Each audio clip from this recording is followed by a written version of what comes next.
नमस्कार दोस्तों, एग्जाम साधक के YouTube प्लेटफॉर्म में आपका स्वागत है। पिछली क्लास में हमने देखा था भारतीय निर्वाचन आयोग के बारे में, उसके साथ ही हमने मध्य प्रदेश राज्य निर्वाचन आयोग के बारे में आपको बहुत सारी जानकारी दी थी। साथ ही हमने आपको कुछ आयामों के बारे में बताया था, जिसमें लगभग 10 आयामों के बारे में हमने आपको बताया था। उसके बारे में हमने ये भी बताया था कि यदि आप इन 10 आयामों को किसी भी आयोग के लिए, ठीक है, किसी भी आयोग के लिए यदि बेस बनाते हैं तो आपको बड़ी आसानी हो जाएगी कि बड़े अच्छे तरीके से आप उसको सॉल्व कर सकते हो। इट मींस कि आप हर एक आयोग को यदि इन आयामों को बेस बना के याद रखने की कोशिश करोगे तो क्वेश्चन भी वहीं से आते हैं और एग्जामिनेशन में हर क्वेश्चंस आप जो भी आयोग से पूछे जाएंगे उस क्वेश्चन को आप सही कर पाएंगे। ठीक है, तो चलिए आज की शुरुआत हम करते हैं कि सबसे पहले देखेंगे कि आज की क्लास में हम क्या क्या पढ़ने वाले हैं। तो आज की क्लास में हम सबसे पहले कवर अप करने वाले हैं संघ लोक सेवा आयोग, UPSC, union public service commission, जिसमें से आईएएस आईपीएस ऑफिसर बनते हैं, उसके बारे में आज हम पढ़ने वाले हैं। ठीक है, उसी के साथ हम मध्य प्रदेश लोक सेवा आयोग के बारे में आपको बहुत सारी जानकारी देने वाले हैं और हम जो आज क्वेश्चन डिस्कस करने वाले हैं उसमें आप पाएंगे कि मैक्सिमम क्वेश्चन मध्य प्रदेश लोक सेवा आयोग से ही पूछे जाते हैं। ठीक है, उसके बाद हम पढ़ेंगे संयुक्त राज्य लोक सेवा आयोग।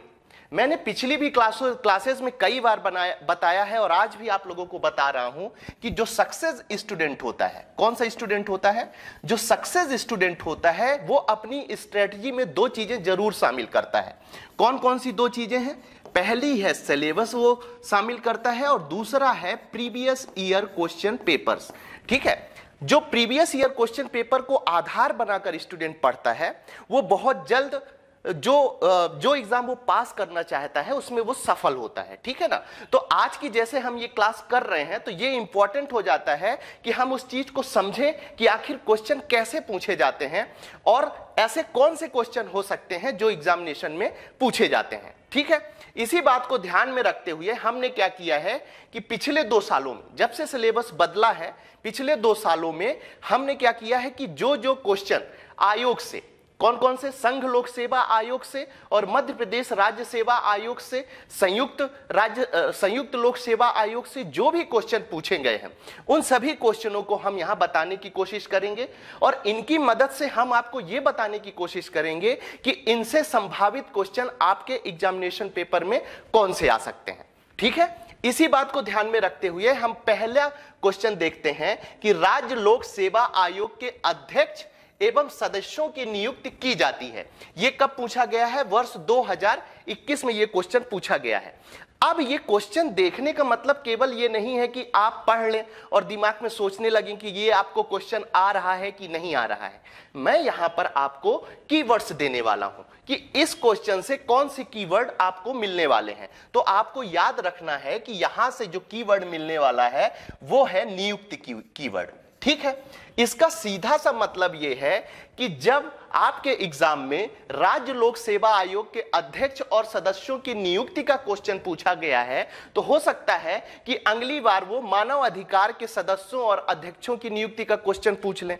हो सकता है कि अगली बार वो राष्ट्रीय अनुसूचित जनजाति आयोग के अध्यक्षों और सदस्यों की नियुक्ति पूछ लें।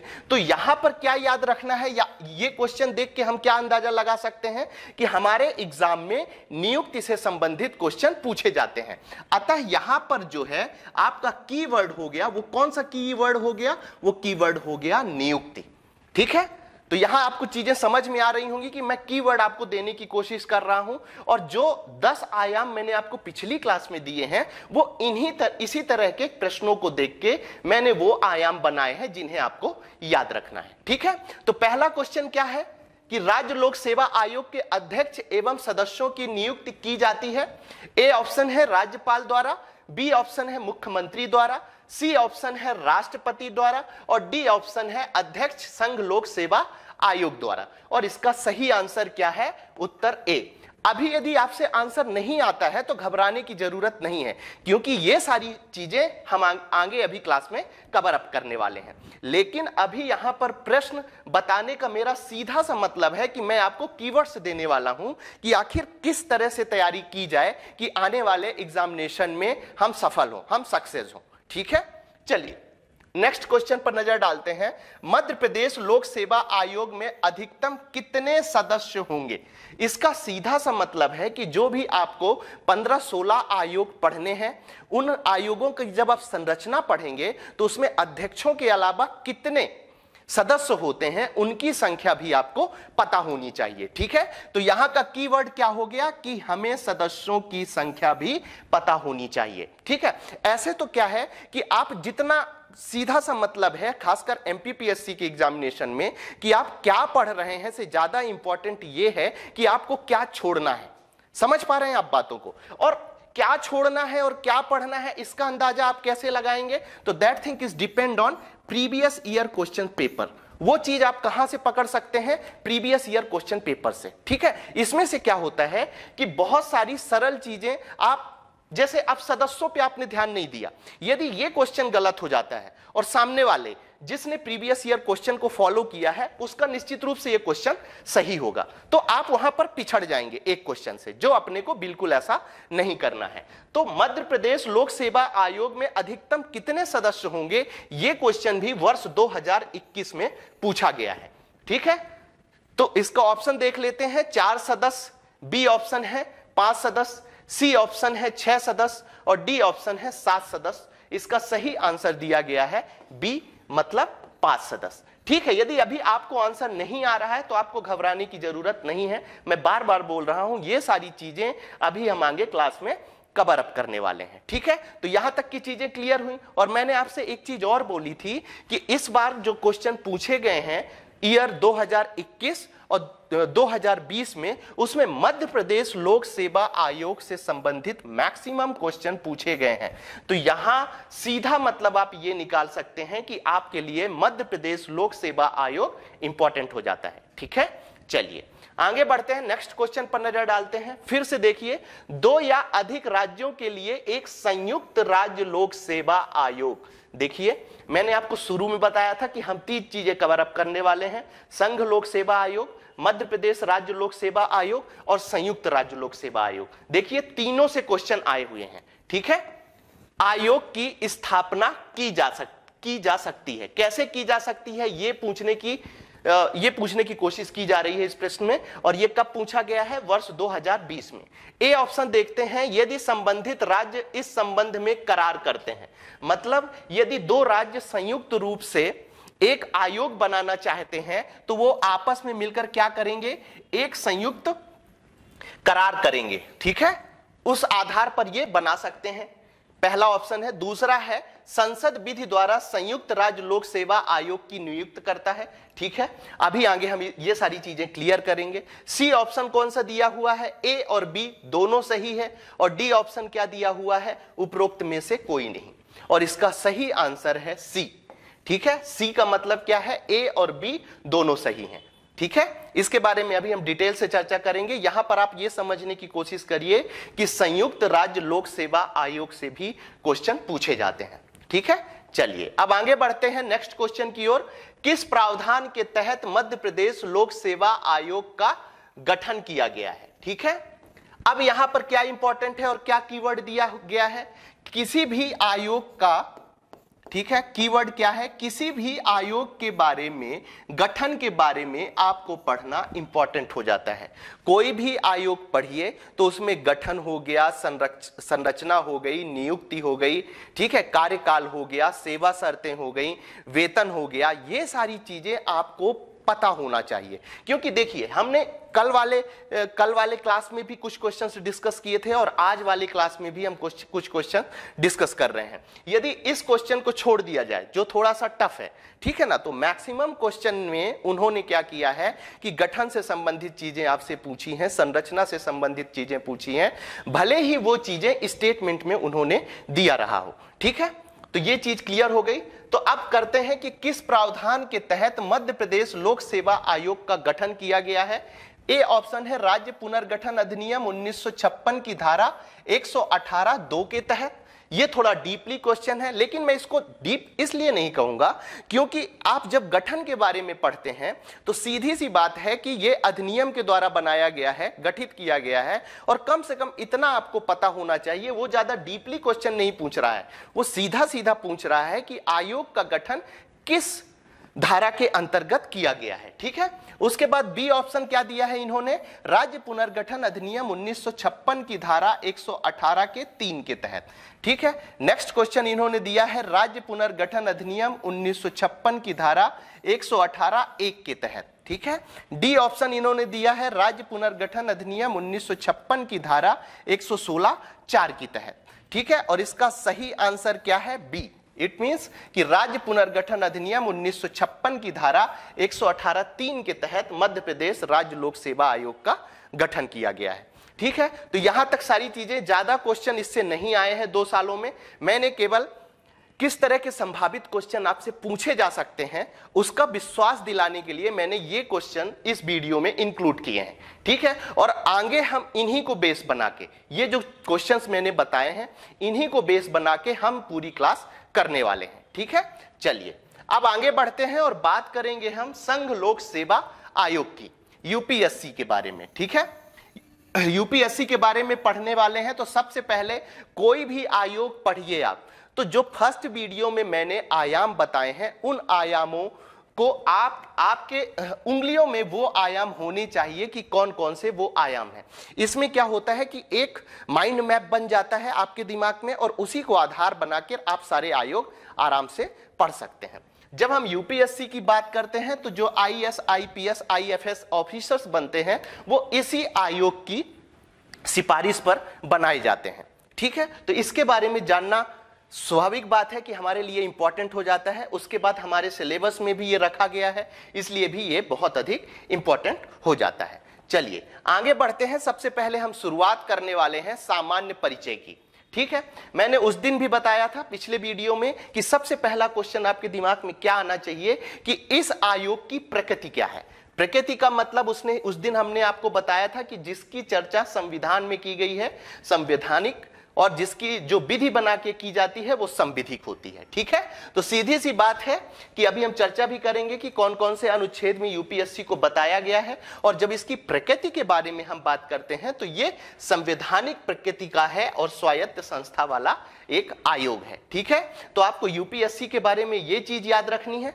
आगे बढ़ते हैं। यह केंद्रीय भर्ती एजेंसी है, तो मैंने अभी आपको बताया है कि आईपीएस, आईएएस, आईएफएस जैसे ऑफिसर जो बनते हैं वो केंद्रीय भर्ती एजेंसी के रूप में ही उसमें एडमिन किया जाता है। जब इसके मुख्यालय की बात करेंगे तो मुख्यालय कहां पर स्थित है, तो आपको याद रखना है कि नई दिल्ली में स्थित है। और यदि आपका कभी जाना होता है नई दिल्ली, तो आप यदि एमपीपीएससी की तैयारी कर रहे हैं या यूपीएससी की तैयारी कर रहे हैं तो एक बार यूपीएससी के ऑफिस में जाकर आप उसका ऑफिस जरूर देखिए। बहुत प्यारा बना हुआ है नई दिल्ली में, और ऐसा करने से सेल्फ मोटिवेशन होता है। ठीक है, जो तैयारी प्रशासनिक की आप लोग कर रहे हैं, तो आपको कभी मौका मिले तो आप नई दिल्ली में जाकर यूपीएससी का ऑफिस जरूर देखिए। ठीक है, अब थोड़ा सा इसके विकास के बारे में बात कर लेते हैं। यूपीएससी की जो धारणा लाई गई थी वो अंग्रेजों के काल से ही शुरू हो गई थी। तो सबसे पहले भारत शासन अधिनियम 1919 के तहत, किस शासन अधिनियम के तहत, भारत शासन अधिनियम 1919 के तहत सर्वप्रथम 1926 में ली कमीशन की सिफारिश पर स्थापना की गई है। अब इस लाइन पर 3 क्वेश्चन आपसे पूछे जा सकते हैं। पहला क्वेश्चन यह पूछा जा सकता है कि यूपीएससी की धारणा किस अधिनियम के तहत लाई गई, तो आपको याद रखना है कि यूपीएससी की धारणा भारत शासन अधिनियम 1919 के तहत लाई गई। पहला क्वेश्चन ये। दूसरा क्वेश्चन ये पूछा जा सकता है कि सर्वप्रथम इसका निर्माण कब किया गया, तो आपको वो वर्ष याद रखना है 1926 में इसका निर्माण किया गया। और तीसरा क्वेश्चन जो यहां पर बन सकता है कि यूपीएससी की स्थापना किस कमीशन की सिफारिश पर की गई, तो आपको ली कमीशन कभी नहीं भूलना है। पहला तो इस तरह का क्वेश्चन बन सकता है, और जो दूसरा क्वेश्चन बन सकता है वो आपसे ये पूछ सकते हैं कि ली कमीशन किस आयोग से संबंधित है, तो आपको वहां पर क्या टिक करना है, संघ लोक सेवा आयोग से ली कमीशन संबंधित है। ठीक है, और उसके बाद जब हम भारत शासन अधिनियम 1935, पहली बात तो यह हो गई कि आपको इनके बारे में चीजें याद रखनी है, और दूसरी बात यह है कि आप जब अपने एमपीपीएससी का सिलेबस देखेंगे प्रीलिम्स का, तो उसमें जब आप राज्य व्यवस्था वाला जो पार्ट है उसमें दोनों अधिनियम जोड़े गए हैं। कौन कौन से? भारत शासन अधिनियम 1919 भी आपको पढ़ना है और उसके साथ भारत शासन अधिनियम 1935 भी आपको पढ़ना है। हो सकता है कि इन दोनों चीजों को, मतलब यूनिट 10 को और राज्य व्यवस्था वाले पार्ट को एक साथ जोड़कर भी आपसे क्वेश्चन पूछा जा सकता है। ठीक है, तो 1919 का अधिनियम आपको याद रखना है जब भी यूपीएससी की बात होती है। और 1935 में इन्होंने क्या किया है भारत शासन अधिनियम में कि फेडरल पब्लिक सर्विस कमीशन का गठन कर दिया है। किसका? फेडरल पब्लिक सर्विस कमीशन का गठन कर दिया है। अब यहां पर थोड़ा सा यदि क्वेश्चन टफ बनाते हैं तो वो संघ लोक सेवा आयोग ना लिख के क्या लिख सकते हैं? फेडरल पब्लिक सर्विस कमीशन का गठन किस अधिनियम के तहत किया गया है? फिर से सुनिए एक बार, फेडरल पब्लिक सर्विस कमीशन का गठन किस अधिनियम के तहत किया गया है? तो आपको याद रखना है भारत शासन अधिनियम 1935 के तहत फेडरल पब्लिक सर्विस कमीशन का गठन किया गया है। ठीक है, यहां तक की चीजें क्लियर हो गई। अब जब हम आगे बढ़ते हैं तो बात होती है अनुच्छेद 315 की। अभी हम सारे अनुच्छेदों के बारे में पढ़ेंगे, लेकिन अभी जब हम विकास की बात कर रहे हैं तो यहां पर 315 क्यों इंपॉर्टेंट है वो मैं आपको बताता हूं। क्योंकि फेडरल पब्लिक सर्विस कमीशन जो 2935 में बना था, ठीक है, उसका नाम बदलकर संघ लोक सेवा आयोग कर दिया गया और इसे संवैधानिक दर्जा दे दिया गया। ठीक है, तो संघ लोक सेवा आयोग को आपको दोनों नाम पता होना चाहिए कि संघ लोक सेवा आयोग को फेडरल पब्लिक सर्विस कमीशन भी कहा जाता था और संघ लोक सेवा आयोग को, ठीक है, तो फेडरल 1935 के तहत लाया गया है और दो ही अधिनियम संबंधित हैं। तो ये चीजें आपको याद रखनी है। कमीशन की यदि बात की जाए तो ली कमीशन याद रखना है। कब स्थापित हुआ था? तो 1926 में स्थापित हुआ था, ये याद रखना है। तो ये 4-5 चीजें हो सकता है कि विकास से संबंधित यदि कोई क्वेश्चन पूछता है या बनता है तो वहां पर ये क्वेश्चन पूछे जा सकते हैं। वैसे भी आप जब इतिहास पढ़ते होंगे तो इतिहास में कहीं ना कहीं ये चीज आपको पढ़ने को जरूर मिलेगी। ठीक है, उसके बाद जब इसे संवैधानिक दर्जा दे दिया गया तो संविधान के भाग 14 में आपको क्या याद रखना है? भाग भी याद रखना है। हो सकता है आपसे पूछ लिया जाए कि यूपीएससी की चर्चा संविधान के किस भाग में की गई है? तो संविधान के भाग 14 में यूपीएससी की बात की गई है। किस अनुच्छेद से किस अनुच्छेद तक की गई है? तो 315 से लेकर 326 तक की गई है।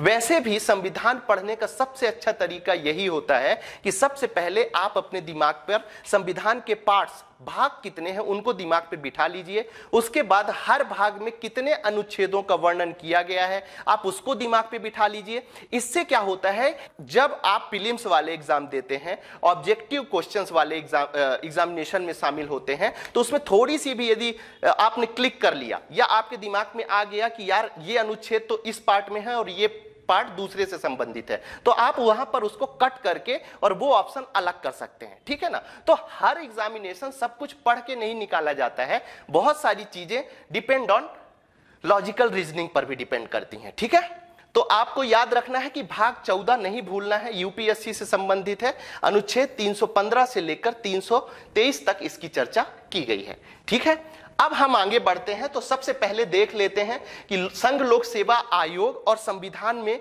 कौन सी चीजें, कौन से अनुच्छेद में संघ लोक सेवा आयोग के बारे में कौन सी चर्चा की गई है। तो अभी हमने आपको क्या बताया है, अनुच्छेद 315 से लेकर 323 तक संघ लोक सेवा आयोग की चर्चा की गई है, जिसमें अनुच्छेद 315 में, कौन से अनुच्छेद 315 में संघ एवं राज्यों की लोक सेवा आयोग की बात की गई है। अब यहां पर यह ध्यान देने की बात है कि जब मैं आपको मध्य प्रदेश राज्य लोक सेवा आयोग के बारे में पढ़ाऊंगा तो वहां पर आपको इसके लिए परेशान नहीं होना है कि अब हम राज्यों के लोक सेवा आयोग की चर्चा कहां पर की गई है।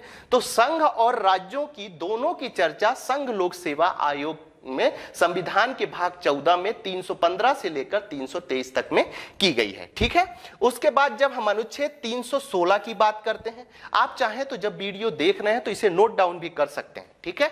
या तो एक काम करेंगे कि हम ये पीपीटी हूबहू पीपीटी अपने टेलीग्राम चैनल एग्जाम साधक में आपको उपलब्ध करा देंगे। वीडियो के 1 या 2 दिन बाद आप वहां पर भी जाकर इसे प्राप्त कर सकते हैं और आराम से पढ़ सकते हैं। अपना आप चाहते हैं कि यदि लिखना ना पड़े या आप नोट्स नहीं बनाना चाहते हैं, यदि नोट्स बना रहे हैं तो बहुत अच्छी चीज है, और यदि आपके पास टाइम कम है, आप नोट्स नहीं बना पा रहे हैं, तो मैं आपसे रिक्वेस्ट करूंगा कि हमारे टेलीग्राम चैनल एग्जाम साधक में जाकर आप ये पीपीटी अच्छे तरीके से प्राप्त कर सकते हैं, व्यवस्थित तरीके से, ठीक है। तो अनुच्छेद 316 की जब हम बात करेंगे तो सदस्यों की नियुक्ति और कार्यकाल के बारे में बात करेंगे। अब इनकी चर्चा अभी हम विस्तार से आगे करेंगे, लेकिन आपके दिमाग में एक चीज ये जरूर होनी चाहिए कि अनुच्छेद 316 में किसकी चर्चा की गई है। तो 2 चीजों की चर्चा की गई है, एक सदस्यों की नियुक्ति की चर्चा की गई है और दूसरा कार्यकाल की चर्चा की गई है। ये दोनों चीजें आपको याद रखनी है, ठीक है। अब हम बढ़ते हैं अनुच्छेद 317 की ओर। 317 में क्या बोला गया है, तो लोक सेवा आयोग के सदस्यों की बर्खास्तगी, मतलब लोक सेवा आयोग के सदस्यों को कैसे हटाया जा सकता है, उसकी सारी प्रक्रिया की चर्चा किसमें की गई है, अनुच्छेद 317 में। यहां पर मैं आपको एक चीज समझाने की कोशिश कर रहा हूं कि कौन से अनुच्छेद में कौन सी चीज है, बस आप इतना दिमाग में रखिए। सारी चीजें अभी हम आगे कवर अप करने वाले हैं, ठीक है, घबराने की जरूरत नहीं है। लेकिन ये सरल क्वेश्चंस होते हैं। इस तरह के क्वेश्चन यदि अनुच्छेद से संबंधित क्वेश्चन पूछे जाएं, डायरेक्ट क्वेश्चन पूछे जाएं, तो ये बिल्कुल भी गलत नहीं होने चाहिए, ठीक है। क्योंकि आपको पता है कि आज का कंपटीशन कितना तेजी से बढ़ रहा है और ये छोटी छोटी गलतियां ही आपको पीछे कर देती हैं, ठीक है। चलिए अब बात करते हैं अनुच्छेद 318 की। अनुच्छेद 318 में आयोग के सदस्यों एवं कर्मचारियों की सेवा शर्तों संबंधी नियम। यदि आपसे पूछ, अब इसमें क्या है, देखिए, एक बार क्वेश्चन आपसे ऐसे पूछा जा सकता है, इट मींस कि आपसे पूछा जा सकता है कि अनुच्छेद 318 में किसकी चर्चा की गई है, और दूसरा क्वेश्चन इस तरफ से पूछा जा सकता है, ठीक है, लेफ्ट राइट और राइट टू लेफ्ट क्वेश्चन भी पूछा जा सकता है। हो सकता है आपसे पूछ लिया जाए कि संघ लोक सेवा आयोग की सेवा शर्तों से संबंधित कौन सा अनुच्छेद है, तो उसका आंसर क्या होगा, अनुच्छेद 318, ठीक है। चलिए आगे बढ़ते हैं और बात करते हैं अनुच्छेद 319 की। अनुच्छेद 319 का जैसे ही नाम आता है तो आपको याद होना चाहिए कि आयोग के सदस्यों द्वारा सदस्यता समाप्ति पर भी पद पर बने रहने पर रोक लगा दी गई है। इसका सीधा सा मतलब है कि अध्यक्ष या सदस्यों का यदि कार्यकाल खत्म हो जाता है तो उसको उसी टाइम पे वो चीजें छोड़नी पड़ेंगी। ये किसकी चर्चा की गई है, अनुच्छेद 319 में ऐसा बताया गया। अब बात करते हैं हम अनुच्छेद 320 की। फिर से मैं बोल रहा हूं कि आपको 2 चीजें नहीं भूलना है। संघ लोक सेवा आयोग की चर्चा संविधान के भाग 14 में अनुच्छेद 315 से लेकर 323 तक की गई है। कम से कम इतना आपको याद रहेगा। तो ऑप्शन में यदि 323 के अलावा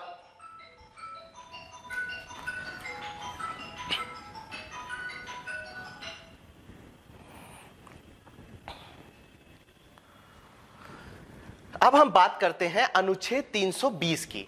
मैं आपको बार बार बोल रहा हूं कि आप जब भी संघ लोक सेवा आयोग के बारे में पढ़िए तो कम से कम यह बात जरूर याद रखिए कि संघ लोक सेवा आयोग की चर्चा संविधान के भाग 14 के अनुच्छेद 315 से लेकर 323 तक की गई है। उससे क्या होगा कि यदि ऑप्शन 315 से 323 के अलावा 2 ऑप्शन रहते हैं तो आप उनको कट कर सकते हैं, और आपके क्वेश्चन पेपर, आपके क्वेश्चन सही होने का जो एक औसत है, या ऐसा कह लीजिए कि जो आपकी संभावना है वो 50-50% हो जाएगी यदि 2 क्वेश्चन आपके पास सही करने के लिए बचते हैं, ठीक है। तो कम से कम इतनी चीज आप जरूर याद रखिए। उसके बाद 315 से लेकर 323 तक के अनुच्छेद, यदि केवल इतना पता है कि इसमें क्या है तो आप सही क्वेश्चन कराएंगे, ठीक है।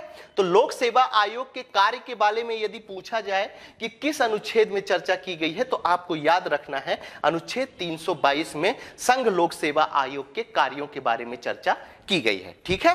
अब आगे बढ़ते हैं, बात करते हैं अनुच्छेद 321 की, लोक सेवा आयोग के कार्यों को विस्तारित करने की शक्ति।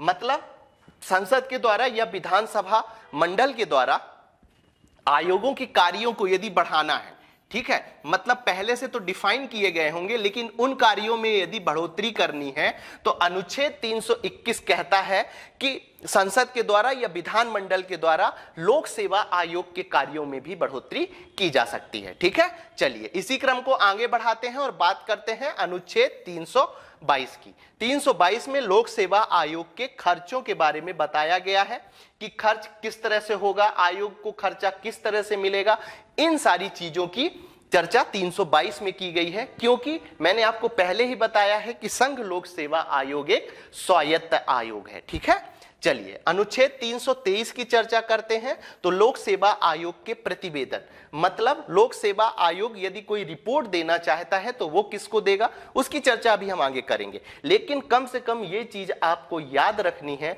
कि अनुच्छेद 323 में लोक सेवा आयोग के प्रतिवेदन से संबंधित बहुत सारी बातें किसमें की गई हैं, तो अनुच्छेद 323 में की गई है। मैं बार बार बोल रहा हूं, यह अनुच्छेद बहुत ही इंपॉर्टेंट है, पहली बात। और दूसरी बात, मैं अपनी क्लास में आपको उतना ही परोसूंगा जितना आपको जरूरत है, ना उससे ज्यादा ना उससे कम, इतना विश्वास रखिए। ठीक है, तो ये अनुच्छेद इंपॉर्टेंट है, इसलिए मैं आपको दे रहा हूं। इनसे ना केवल मध्य प्रदेश लोक सेवा आयोग में, बल्कि आप उत्तर प्रदेश लोक सेवा आयोग, राजस्थान लोक सेवा आयोग में जब उनके पेपर भी टटोलेंगे तो वहां पर इनसे संबंधित क्वेश्चन पूछे गए हैं। तो हो सकता है कि अपने मध्य प्रदेश में होने वाले लोक सेवा से संबंधित जो एग्जाम है उनमें ये क्वेश्चन पूछे जाएं। ठीक है, तो उसके लिए आप पहले से ही तैयार रहिए।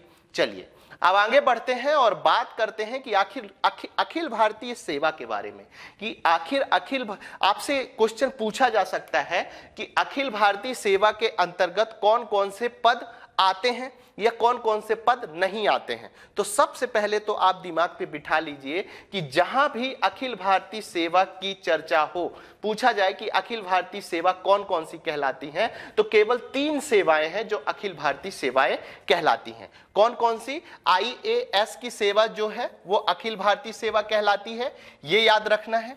IPS की जो सेवा है ये अखिल भारतीय सेवा कहलाती है। और नंबर 3 में IFS की जो सेवा है वो अखिल भारतीय सेवा के अंतर्गत शामिल की जाती है। एक बार फिर से मैं अपने आप को रिपीट कर रहा हूं, क्योंकि ये बहुत इंपॉर्टेंट पार्ट है और ये कई बार एग्जाम में पूछा जाता है और कई लोगों से गलत होता है। मैं ये नहीं चाहता कि जो मेरी क्लास ले रहे हैं उनका ये क्वेश्चन गलत हो। यदि आपसे पूछा जाए कि अखिल भारतीय सेवा के अंतर्गत कौन कौन सी सेवाएं आती हैं, तो आपको 3 सेवाएं याद रखनी है। IAS आता है, IPS आता है और IFS आता है। ठीक है, चलिए अब चर्चा करते हैं हम IAS की। भारतीय प्रशासनिक सेवा भी इसे कहा जाता है। ठीक है, इसमें केवल एक चीज याद रखनी है। मैंने आपको क्या बोला, मैं उतना ही आपको दूंगा जिससे क्वेश्चन बनने की संभावना है। तो हो सकता है आपसे पूछ लें कि IAS का प्रशिक्षण संस्थान कहां पर स्थित है। क्या पूछा जा सकता है आपसे कि IAS का प्रशिक्षण संस्थान कहां पर स्थित है, तो आपको याद रखना है लाल बहादुर शास्त्री प्रशासनिक एकेडमी मसूरी में स्थित है। और मसूरी कहां है, तो उत्तराखंड में है। ठीक है, पहला क्वेश्चन तो यह पूछा जा सकता है। और दूसरा क्वेश्चन जो आपसे पूछा जा सकता है वो ये पूछा जा सकता है कि लाल बहादुर शास्त्री प्रशासनिक एकेडमी किससे संबंधित है। ठीक है, तो वहां भी आपको याद रखना है IAS के प्रशिक्षण संस्थान से संबंधित है। मैंने आपको क्या बोला कि यदि आप सीधे सीधे लाइन पे, मतलब यदि आप राइट टू लेफ्ट पढ़ेंगे तो एक क्वेश्चन कंप्लीट होगा, लेकिन आप यदि लेफ्ट टू राइट पढ़ेंगे, ठीक है, तो आपके 2 क्वेश्चन कंप्लीट होंगे। क्योंकि क्या होता है कि यदि आप क्वेश्चन बना बनाकर दिमाग पे चीजें बिठाने की कोशिश करेंगे तो आपकी तैयारी बेहतर होगी। ठीक है, अब आप बार बार जब भी अपनी नोट्स उठाते हैं तो आप कैसे पढ़ते हैं, प्रशिक्षण संस्थान लाल बहादुर शास्त्री प्रशासनिक एकेडमी, प्रशिक्षण संस्थान लाल बहादुर। लेकिन कभी यदि उसने उल्टा करके पूछ लिया कि लाल बहादुर शास्त्री प्रशासनिक एकेडमी किससे संबंधित है, तो आपको थोड़ा सा सोचना पड़ेगा और दिमाग में वो चीज नहीं आएगी। लेकिन यदि आप उसी समय पढ़ते समय बातें क्लियर कर लेंगे कि जब भी प्रशिक्षण संस्थान पूछा जाएगा IAS का, तो लाल बहादुर शास्त्री प्रशासनिक एकेडमी याद रखनी है। और यदि यह पूछा जाए कि लाल बहादुर शास्त्री प्रशासनिक एकेडमी किससे संबंधित है, तो IAS के प्रशिक्षण संस्थान से संबंधित है। ठीक है, तो ये दोनों चीजें इंपॉर्टेंट हो जाती हैं। चलिए आगे बढ़ते हैं और बात करते हैं IPS भारतीय पुलिस सेवा की। तो सबसे पहले तो इसमें एक इंपॉर्टेंट चीज ये हो जाता है कि ये आईपीएस भारतीय पुलिस सेवा किसके अंतर्गत होती है, तो केंद्रीय गृह मंत्रालय के अधीन होता है। ठीक है, मैंने आपको बताया कि ये सेंट्रल की नौकरी होती हैं, तीनों यूपीएससी सेंट्रल नौकरियों की भर्ती करती है। तो यहां पर केंद्रीय गृह मंत्रालय के अधीन आईपीएस काम करते हैं। ठीक है, भारतीय पुलिस सेवा किसके अंतर्गत काम करते हैं, तो केंद्रीय गृह मंत्रालय के अधीन काम करते हैं। अब इसका प्रशिक्षण संस्थान तो याद रखने का एक सीधा सा तरीका है कि सरदार वल्लभ भाई पटेल राष्ट्रीय पुलिस एकेडमी, ठीक है, कहां पर स्थित है, तो हैदराबाद में स्थित है, तेलंगाना में हैदराबाद में स्थित है। कौन सी, सरदार वल्लभ भाई पटेल राष्ट्रीय पुलिस एकेडमी, जो कि आईपीएस के प्रशिक्षण संस्थान से संबंधित है। यह चीज आपको याद रखनी है। चलिए आगे बढ़ते हैं और बात करते हैं आईएफएस की, भारतीय वन सेवा की। ठीक है, किसकी बात करते हैं, आईएफएस की। जब हम अखिल भारतीय सेवा की बात कर रहे थे, एक बार रिवीजन कर लीजिए, जब हम अखिल भारतीय सेवा की बात कर रहे थे तो वहां पर मैंने आपको बताया था कि जहां भी अखिल भारतीय सेवा की बात हो तो आपको 3 सेवाएं ही याद रखनी है। आईपीएस याद रखना है, आईएएस याद रखना है, और तीसरी कौन सी सेवा है, आईएफएस याद रखना है, भारतीय वन सेवा याद रखना है। ठीक है, ये भारतीय वन मंत्रालय के अधीन आता है। किसके अधीन आता है, भारतीय वन मंत्रालय के। जैसे आईपीएस किसके अधीन आ रहा था, केंद्रीय गृह मंत्रालय के अधीन आ रहा था, उसी तरह आईएफएस जो है वो भारतीय वन मंत्रालय के अधीन आ रहा है।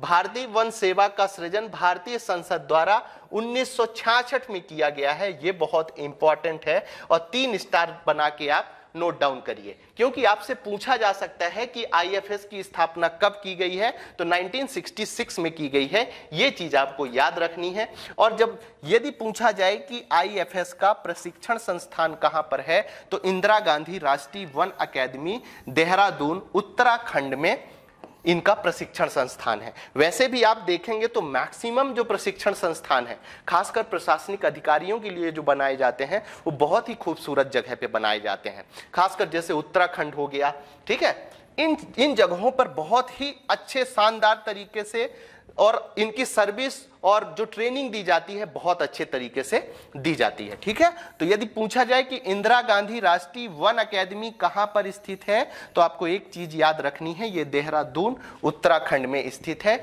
या हो सकता है आपसे पूछ ले कि इंदिरा गांधी राष्ट्रीय वन अकेडमी किससे संबंधित है, तो आपको याद रखना है कि ये आईएफएस के प्रशिक्षण संस्थान से संबंधित है। आई थिंक कि यहां तक की सारी चीजें आपको क्लियर हो गई होंगी। ठीक है, तो अभी मैंने क्या बताया आपको, अखिल भारतीय सेवा के बारे में बताया।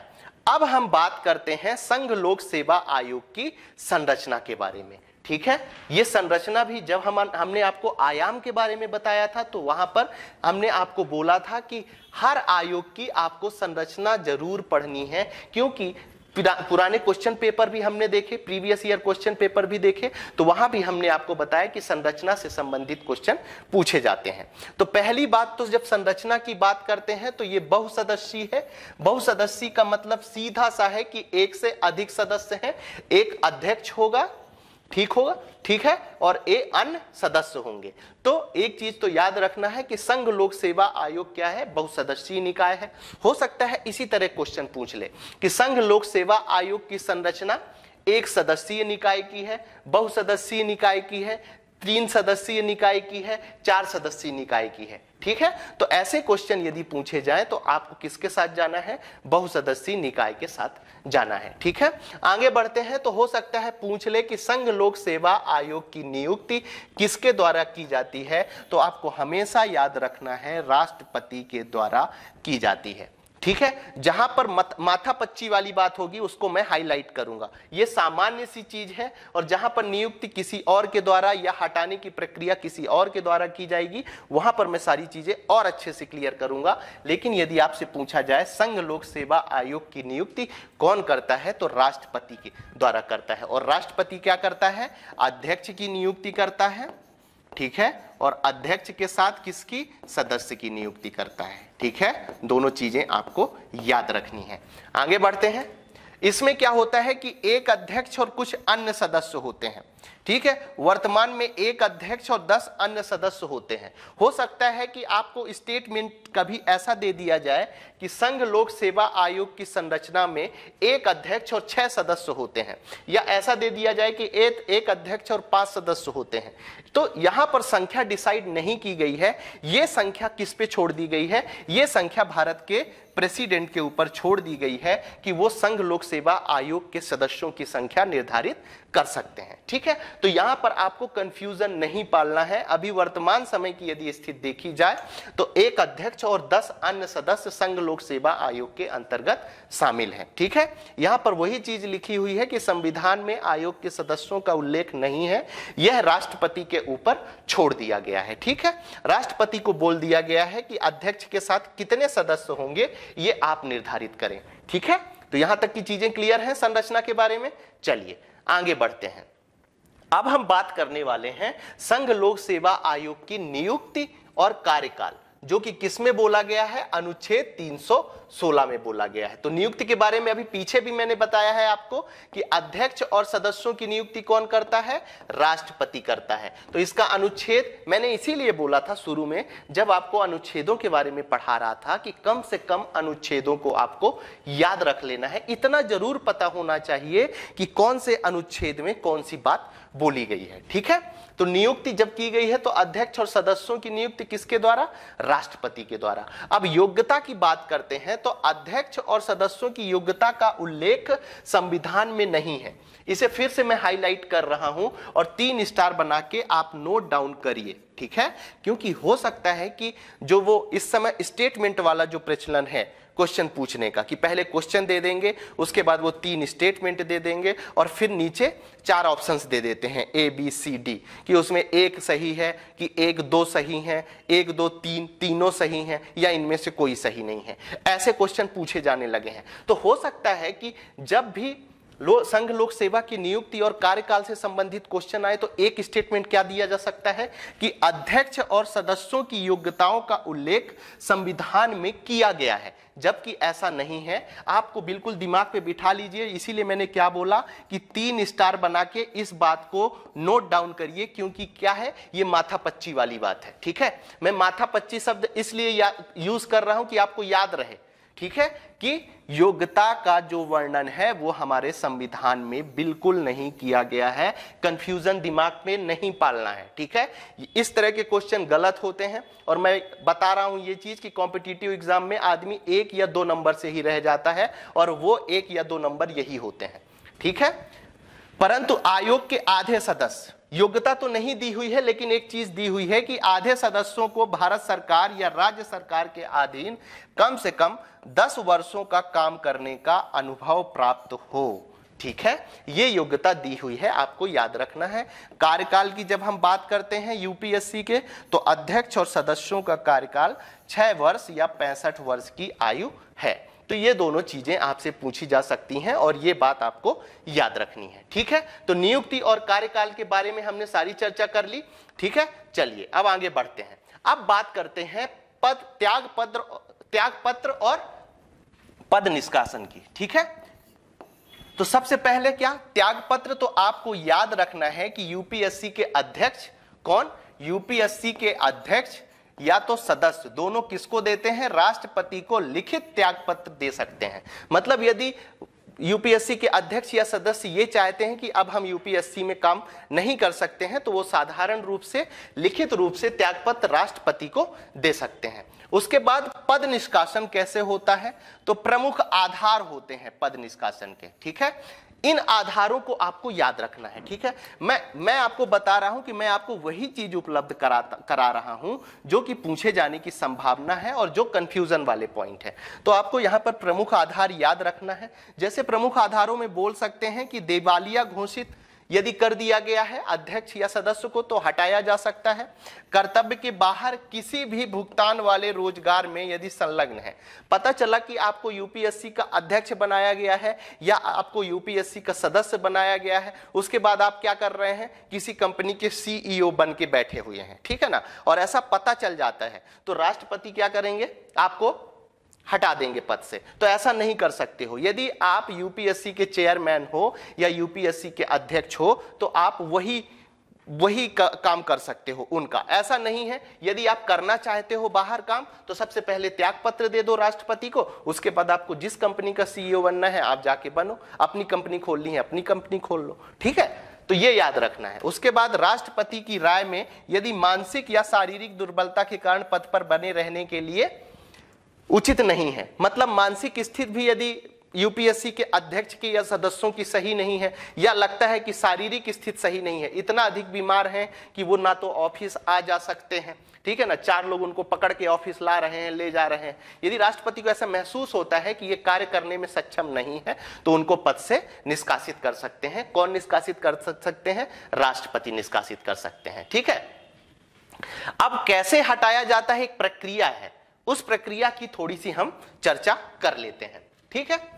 राष्ट्रपति द्वारा मामले की जांच करने के लिए यदि राष्ट्रपति को लगता है कि ये दूसरी कंपनी में काम कर रहे हैं तो उनकी जांच करने के लिए क्या करते हैं, ये उच्चतम न्यायालय में रिपोर्ट भेज देते हैं कि साहब एक काम करिए कि ये जो अध्यक्ष हैं और जो सदस्य हैं ये सही तरीके से काम नहीं कर रहे हैं, तो आप काम करिए कि इनकी जांच करिए कि ये वास्तव में काम कर रहे हैं कि नहीं कर रहे हैं। उच्चतम न्यायालय की जांच के बाद समर्थन पर राष्ट्रपति द्वारा अध्यक्ष पद और सदस्यों को उनके पद से हटा दिया जाता है। यदि उच्चतम न्यायालय जांच के बाद बोलता है राष्ट्रपति से कि साहब ये तो बिल्कुल काम करने लायक नहीं है, क्योंकि जो नियम रूल्स बनाए गए हैं उसके अगेंस्ट में जाकर ये काम कर रहे हैं। सीधी सी बात है, यदि उच्चतम न्यायालय अध्यक्ष और सदस्यों के बारे में निगेटिव रिपोर्ट देते हैं राष्ट्रपति को, ठीक है, तो राष्ट्रपति वो उनको पद से हटा देते हैं। और दूसरी बात, यहां पर एक शर्त रख दी गई है, ठीक है। यहां पर फिर से मैं आपको याद दिला दूं, यदि स्टेटमेंट से संबंधित क्वेश्चन आता है, ठीक है, कि उच्चतम न्यायालय द्वारा दी गई, इसीलिए मैंने इस तरह से आपको हर लाइन अलग अलग करके बताई है कि जो स्टेटमेंट वाले क्वेश्चन आते हैं वो आपके गलत ना हो। उच्चतम न्यायालय द्वारा दी गई सलाह राष्ट्रपति के लिए बाध्य होती है, ठीक है। हो सकता है वो लिख दें कि उच्चतम न्यायालय द्वारा दी गई सलाह राष्ट्रपति के लिए बाध्य नहीं होती है। और पढ़ने में वास्तव में, क्योंकि मैक्सिमम रिपोर्ट में यही आपको पढ़ने को मिलेगा जब आप आगे रिपोर्ट्स में पढ़ेंगे कि राष्ट्रपति उनकी सलाह मानने के लिए बाध्य नहीं होता है। लेकिन यूपीएससी का जब मैटर आता है तो उसमें बात थोड़ी सी हट के होती है। उसमें जब उच्चतम न्यायालय अध्यक्ष और सदस्यों के बारे में जो भी सलाह देगा तो उस सलाह को मानने के लिए राष्ट्रपति को क्या होंगे, बाध्य होंगे, ठीक है। यह चीज आपको याद रखनी है। अब हम बात करते हैं सेवा शर्तों की, ठीक है। तो सबसे पहले तो यहां पर आप सेवा शर्तें क्यों दी जाती हैं इनका मतलब समझ लीजिए। देखिए, यूपीएससी हो या निर्वाचन आयोग हो जिसकी चर्चा संविधान में की गई है, सीधा सा मतलब यह है कि लोकतांत्रिक देश में ये जो संस्थाएं हैं, देखिए अखिल भारतीय सेवाओं की भर्ती करने वाली संस्था हो या निर्वाचन आयोग हो जो कि संसद और विधानमंडल के सदस्यों की नियुक्ति करती है, इनको इस तरह की स्वतंत्रता इसलिए दी जाती है ताकि ये अपना काम करने में कंप्लीटली इंडिपेंडेंट हो, पूरी तरह से स्वतंत्र हो, इनमें किसी भी प्रकार का दबाव ना हो। क्योंकि हमारे भारत देश की यही एक खूबसूरती है कि ऐसे लोगों की नियुक्ति की जाए, ऐसे लोगों की नियुक्ति की जाती है जो ईमानदारी से अपना काम कर सके। वो बात अलग है, मैं 100% लोगों की बात नहीं कर रहा हूं, लेकिन आज भी भारतीय व्यवस्था में 90 से 92% लोग ईमानदारी से काम कर रहे हैं, तभी हमारा भारत देश आगे बढ़ रहा है और ठीक ठाक तरीके से काम कर रहा है। वो बात अलग है कि 2 से 3% लोग जो भ्रष्टाचार के घेरे में आ जाते हैं, उनके कारण पूरी तरह से संस्थान को हम बेईमान या दोषी नहीं ठहरा सकते हैं, ठीक है। तो आपको समझ में आ गया है कि इस तरह की सेवा शर्तें रख दी जाती हैं। अब कौन कौन सी सेवा शर्तें रखी जाती हैं उस पर एक नजर डाल लेते हैं। सेवा शर्तों का निर्धारण सबसे पहले कौन करता है ये आपको याद रखना है। फिर से 3 स्टार बनाइए और नोट डाउन करिए कि सेवा शर्तों का निर्धारण राष्ट्रपति के द्वारा किया जाता है। यदि आपको स्टेटमेंट में लिखा हुआ मिल जाए कि सेवा शर्तों का निर्धारण संविधान में किया गया है या संविधान में लिखा गया है, तो यह स्टेटमेंट बिल्कुल गलत है। पहली बात, आयोग के सदस्यों की सेवा शर्तों में उनकी नियुक्ति के पश्चात कोई भी लाभकारी परिवर्तन नहीं किया जा सकता। अब इस तरह की क्यों रखी गई है सेवा शर्त कि कोई भी लाभकारी परिवर्तन नहीं किया जा सकता?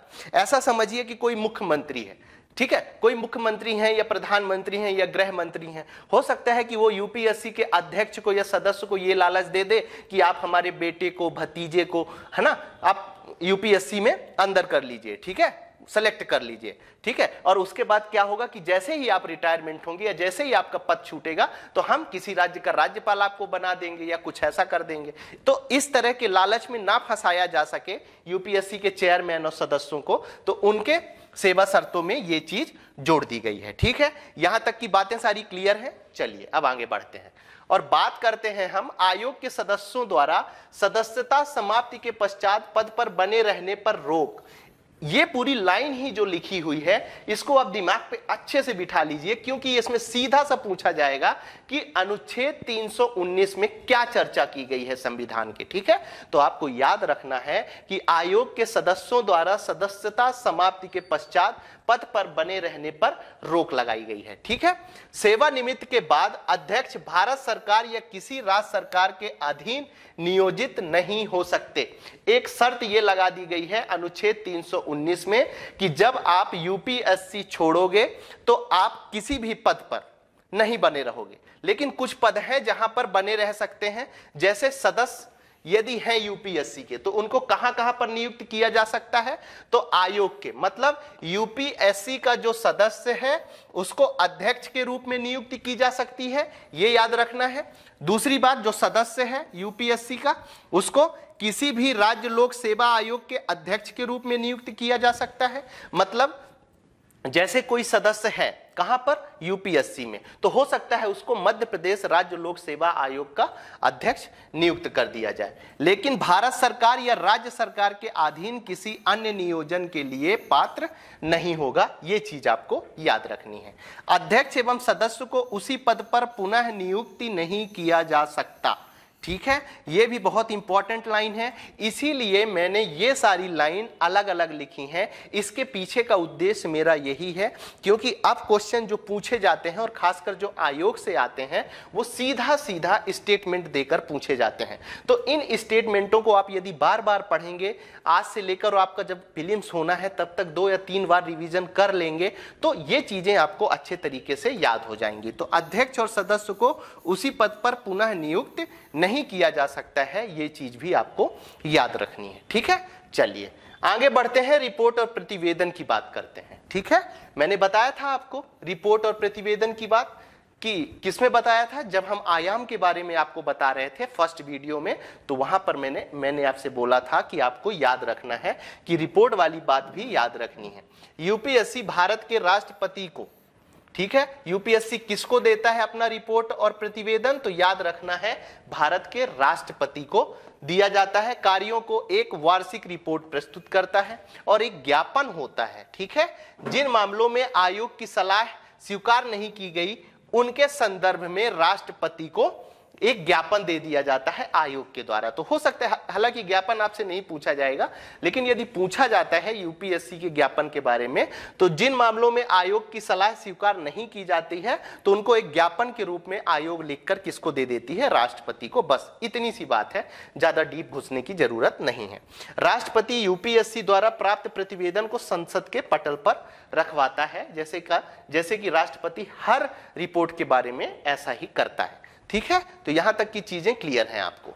चलिए अब बात कर लेते हैं हम यूपीएससी के कार्य के बारे में। तो पहला क्वेश्चन तो यहां से यही बन सकता है कि यूपीएससी के संघ लोक सेवा आयोग के कार्यों का वर्णन कौन से अनुच्छेद में किया गया है, पहला क्वेश्चन यही बन सकता है।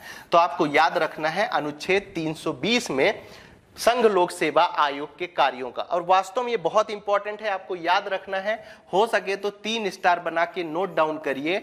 यदि आपसे पूछा जाए कि संघ लोक सेवा आयोग के कार्यों का वर्णन किस अनुच्छेद में किया गया है, तो अनुच्छेद 320 में किया गया है, इस तरह पूछा जा सकता है। या इसका उल्टा भी पूछा जा सकता है कि अनुच्छेद 320 में क्या वर्णित किया गया है, तो वहां भी आपको याद रखना है संघ लोक सेवा आयोग के कार्यों के बारे में वर्णन किया गया है।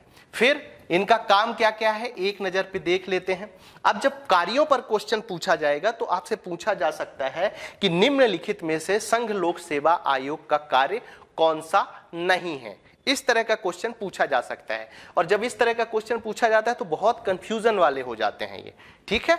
इसलिए कम से कम सारे कार्य तो मैंने नहीं लिखे हैं, लेकिन जो जो इंपॉर्टेंट है और जो जो एग्जाम में पूछे जा सकते हैं वो सारे कार्य मैंने यहां पर लिख दिए हैं, ठीक है। तो पहला क्या पूछा जा सकता है, विभिन्न परीक्षाओं का आयोजन बिल्कुल कराता है। मैंने अभी आपको बताया कि आईएएस, आईपीएस, आईएफएस के अलावा इंजीनियरिंग सर्विसेज से संबंधित कई तरह के ईपीएफओ का एग्जाम यूपीएससी कराता है, ठीक है। तो विभिन्न परीक्षाओं का आयोजन कराया जाता है। साक्षात्कार के माध्यम से चयन द्वारा सीधे भर्ती भी की जाती है। कई बार ऐसा देखा जाता है कि सीधे यूपीएससी क्या लेता है, इंटरव्यू लेता है और उसका अपने मतलब सिलेक्शन कर लेता है यूपीएससी, ठीक है। सरकार के तहत विभिन्न सेवाओं और पदों के लिए भर्ती नियमों का गठन और संशोधन करने का अधिकार किसको होता है, तो यूपीएससी को होता है, ठीक है। अब आगे बढ़ते हैं, सिविल सेवा से संबंधित अनुशासनात्मक मामलों पर नियम बनाना किसका काम होता है, तो आपको याद रखना है नियम बनाने का काम यूपीएससी का होता है। यूपीएससी से संबंधित किसी भी मामले के बारे में सीधे राष्ट्रपति द्वारा सरकार की सिफारिश कर सकते हैं, ठीक है। तो ये सारे कार्य हो गए, इतने कार्य याद रखने हैं। इसके अलावा यदि आप पढ़ सकते हैं तो अच्छी बात है, और यदि कम टाइम है आपके पास तो इतने से काम चलाया जा सकता है, ठीक है। चलिए आगे बढ़ते हैं। आयोग की स्वतंत्रता कब कब होती है, हो सकता है आपसे क्वेश्चन पूछ लिया जाए कि यूपीएससी के अध्यक्ष और सदस्यों को स्वतंत्रता दी जा सकती है, किन चीजों पर स्वतंत्रता दी जा सकती है, या स्वतंत्रता का आधार क्या है। तो आधार क्या है ये चीज आपको जरूर याद रखना है। जैसे एक नजर पर देखिए तो सेवा शर्तें आधार है, हटाना किस तरह से हटाया जा सकता है वो आधार है, वेतन भत्ते पेंशन आधार है, और सिविल न्यायालय की जो शक्तियां दी गई हैं ये भी आयोग की स्वतंत्रता का आधार है, ठीक है। सेवा शर्तें, अध्यक्ष एवं सदस्यों की सेवा शर्तें राष्ट्रपति द्वारा निर्धारित की जाती हैं, ये अभी हमने चर्चा कर ली है, ठीक है। इतना आसान नहीं होता है कि इनकी सेवा शर्तों को हटाया जा सके। उसके बाद अध्यक्ष और सदस्यों को राष्ट्रपति द्वारा संविधान में वर्णित आधारों पर ही, मैंने आपको क्या बोला कि यदि कोई समझ लीजिए गृह मंत्री है, ठीक है, कोई प्रधानमंत्री है, तो किसी भी तरह का लालच देकर या डराकर यूपीएससी के चेयरमैन को दबाव में नहीं डाल सकते हैं कि आपको ये काम करना है, ठीक है ना। इसलिए उनको क्या किया गया है कि संविधान में ही बोल दिया गया है कि आपको राष्ट्रपति के द्वारा हटाया जाएगा, और राष्ट्रपति क्या करवाते हैं, पहले सुप्रीम कोर्ट से जांच करवाते हैं, फिर सुप्रीम कोर्ट उन पर जितने आधार दिए गए हैं संविधान में उन आधारों के आधार पर एक रिपोर्ट राष्ट्रपति को देता है, और राष्ट्रपति तब हटाता है। यह पूरी प्रक्रिया का वर्णन संविधान में किया गया है। इसका मतलब है कि प्रधानमंत्री भी चाह लें, गृह मंत्री भी चाह लें, तो डायरेक्ट यूपीएससी के चेयरमैन या सदस्य को नहीं हटा सकते। और इसका कारण क्या है कि ये आयोग पूरी स्वतंत्रता के साथ काम करे, ठीक है। चलिए आगे बढ़ते हैं। वेतन भत्ते भी इनके कम नहीं किए जा सकते हैं कि कोई प्रधानमंत्री ये बोल दें कि तुम हमारे भतीजे का सिलेक्शन यूपीएससी में नहीं करोगे तो कल से हम आपको 2 रुपए पेमेंट देने लगेंगे, तो ऐसा वो कर ही नहीं सकते हैं, ठीक है। क्यों नहीं कर सकते, क्योंकि इनका वेतन और भत्ता पूरी तरह से भारत की संचित निधि से निर्धारित होती है या संचित निधि के द्वारा दिया जाता है, और जहां पर संसद में किसी भी तरह का मतदान नहीं किया जाता है इनके वेतन भत्ते में। जब इनकी नियुक्ति हुई तब जो वेतन भत्ते डिसाइड किए गए थे वो अंतिम तक वेतन भत्ते डिसाइड रहेंगे, ठीक है। उसके बाद सिविल न्यायालय की शक्तियां भी दी गई हैं कि भाई कोई दिक्कत होती है तो किसी भी नागरिक को सम्मन जारी कर किसी भी विभाग से रिपोर्ट, क्योंकि इनको एक कार्य हमने बताया था अनुशासन से संबंधित कार्य भी कुछ सौंपे जाते हैं, तो वहां पर ये सिविल शक्तियां प्रयोग कर सकते हैं। किसी विभाग का कोई अधिकारी है, यदि अनुशासनात्मक संबंधित कोई क्रिया या रिपोर्ट देनी है तो वो विभाग से वहां से सम्मन भेजकर उनके बारे में जानकारी प्राप्त कर सकते हैं, ठीक है। अब एक नजर हम डालते हैं यूपीएससी के अध्यक्ष के बारे में, ठीक है। हर आयोग में मैंने ये कोशिश की है, जो आज पढ़ा रहा हूं या जो आगे पढ़ाऊंगा उसमें मैंने अध्यक्षों की, और अध्यक्षों में ऐसा नहीं है कि मैंने पूरी लिस्ट दे दी है ऊपर से नीचे तक, ठीक है। वो आप चाहे तो याद कर सकते हैं यदि संभव हो तो, नहीं तो महत्वपूर्ण जो अध्यक्ष हैं जिनके बारे में आपको पता होनी चाहिए, केवल इस सूची में मैं उन लोगों के बारे में आपको बताने वाला हूं। जैसे सर रोज बारकर, ये यूपीएससी के प्रथम अध्यक्ष थे, ठीक है। तो हो सकता है आपसे पूछ लिया जाए कि यूपीएससी के प्रथम अध्यक्ष कौन थे, सर रोज बारकर, या हो सकता है स्टेटमेंट में एक दे दें कि सर रोज बारकर यूपीएससी के प्रथम अध्यक्ष थे, ठीक है। तो उसमें से आपको चुनना होगा कि ये स्टेटमेंट सही है या गलत है। दूसरा, एच.के. कृपलानी। एच.के. कृपलानी का नाम आपको याद रखना है, क्योंकि स्वतंत्रता के समय यूपीएससी के अध्यक्ष यदि पूछा जाए कि कौन थे, ठीक है, स्वतंत्रता के समय यूपीएससी का अध्यक्ष कौन था वर्ष 1947 में, यदि ऐसा क्वेश्चन पूछा जाए तो एच.के. कृपलानी का नाम आपको याद रखना है। श्रीमती R.M. वैथ्यू यूपीएससी की प्रथम महिला अध्यक्ष हैं, वर्ष भी आपको याद रखना है 1992 में, ठीक है। डॉक्टर मनोज सोनी यूपीएससी के वर्तमान अध्यक्ष हैं। तो इतने अध्यक्षों का नाम आपको पता होना चाहिए। यदि यूपीएससी के अध्यक्ष से संबंधित कोई क्वेश्चन पूछा जाता है तो आई थिंक इसमें कवर अप हो जाएगा, ठीक है। अब वो वाले क्वेश्चन आप छोड़ दीजिए जो भी इस समय पूछे जाते हैं, वो मेरे हिसाब से यूपीएससी के लिए नहीं पूछे जाएंगे।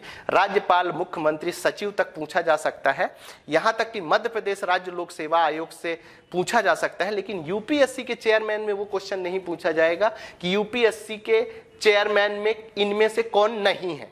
इस तरह का क्वेश्चन इसमें से नहीं पूछा जाएगा, आप टेंशन फ्री रहिए, ठीक है। तो जितना मैंने बताया है ये चीजें आपको याद रखनी है। चलिए, यूपीएससी यहां से समाप्त होता है। अब हम बात करते हैं मध्य प्रदेश लोक सेवा आयोग, एमपीपीएससी, जिसकी हम और आप तैयारी करते हैं, ठीक है। इसके बारे में भी जो जानकारी हमें होनी चाहिए वो सारी मैं प्रदान कराऊंगा। और हम जब क्वेश्चन देख रहे थे, ठीक है ना, प्रीवियस ईयर क्वेश्चन पेपर की जब हम चर्चा अभी पीछे कर रहे थे, तो वहां पर मैंने एक बार आपसे बताया था कि मध्य प्रदेश लोक सेवा आयोग से बहुत सारे क्वेश्चन पूछे जाते हैं। वैसे वास्तव में यदि आपने यूपीएससी को सही ढंग से पढ़ लिया और समझ लिया, जितना मैंने बताया है उतना मोर देन सफिशिएंट है, ठीक है। यदि आपने सही ढंग से पढ़ लिया और समझ लिया तो मध्य प्रदेश लोक सेवा आयोग में मैक्सिमम चीजें कवर अप हो जाएंगी। कुछ चीजें हैं जो थोड़ा सा माथा पच्ची वाली हैं, जहां दिमाग लगाने की जरूरत है, तो उसको मैं ज्यादा हाईलाइट कर दूंगा ताकि आप चीजें भूलें ना, ठीक है। चलिए, अब बात करते हैं सामान्य परिचय की, किसके, मध्य प्रदेश लोक सेवा आयोग की। तो पहला गठन कब हुआ था, तो भारत शासन अधिनियम 1935 के अंतर्गत, ठीक है। उसके बाद संविधान में वही चर्चा जो यूपीएससी में आपको याद रखना है, भाग 14 में अनुच्छेद 315 से लेकर 323 तक। अब इसमें मैं ज्यादा जोर नहीं दूंगा क्योंकि यूपीएससी में सारी चीजें मैंने डिस्कस करी हैं, तो आपको ये याद रखना है, ठीक है। चलिए आगे बढ़ते हैं। अब यहां पर इंपॉर्टेंट चीजें हैं, इंपॉर्टेंट डेट हैं जो एमपीपीएससी कई बार पूछता है, तो वो इंपॉर्टेंट डेट आपको पता होनी चाहिए, ठीक है। पहला तो ये पूछ सकता है कि मध्य प्रदेश राज्य लोक सेवा आयोग का गठन किस तिथि को किया गया है, ठीक है, किस तिथि को किया गया है ये पूछा जा सकता है।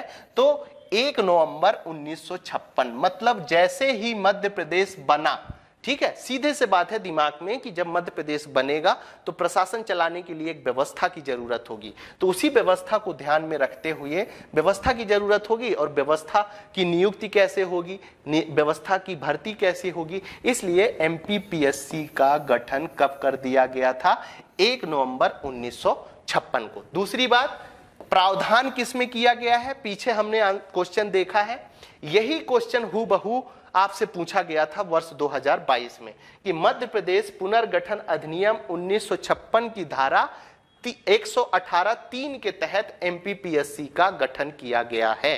क्या याद रखना है आपको, मध्य प्रदेश पुनर्गठन अधिनियम 1956 की धारा 118(3) के तहत एमपीपीएससी का गठन किया गया है। और सबसे इंपॉर्टेंट बात जो इस बार पूछे जाने की पूरी संभावना है, आपको याद रखना है कि प्रथम परीक्षा एमपीपीएससी ने प्रथम परीक्षा कब ली थी।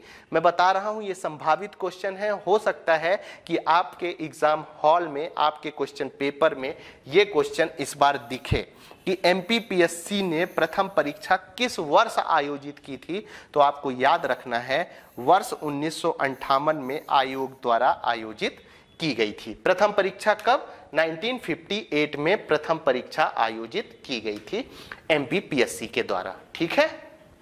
चलिए अब हम बात करते हैं मध्य प्रदेश लोक सेवा आयोग की संरचना की। जैसे हमने यूपीएससी की संरचना के बारे में पढ़ा था, उसी तरह हम मध्य प्रदेश लोक सेवा आयोग की संरचना के बारे में पढ़ते हैं। तो जिस तरह यूपीएससी बहुसदस्यीय निकाय था उसी तरह, इसीलिए मैंने बोला कि यदि आप यूपीएससी को ढंग से पढ़ लेंगे सारी चीजें, तो मध्य प्रदेश की संरचना के बारे में आपको कोई दिक्कत नहीं होगी। ये एक बहुसदस्यीय निकाय है, यूपीएससी भी था, एक अध्यक्ष और कुछ अन्य सदस्य, ठीक है, इस पे भी बनाए जा सकते हैं, यूपीएससी में भी बनाए जा सकते थे। सदस्य संख्या का निर्धारण नहीं किया गया है कॉन्स्टिट्यूशन में, ठीक है। हो सकता है कि आपको स्टेटमेंट देकर पूछ ले कि मध्य प्रदेश लोक सेवा आयोग के सदस्यों की संख्या 8 है, सदस्यों की संख्या 7 है, या सदस्यों की संख्या संविधान में निर्धारित नहीं की गई है, तो आपको याद रखना है कि मध्य प्रदेश लोक सेवा आयोग के सदस्यों की संख्या निर्धारित नहीं की गई है संविधान में।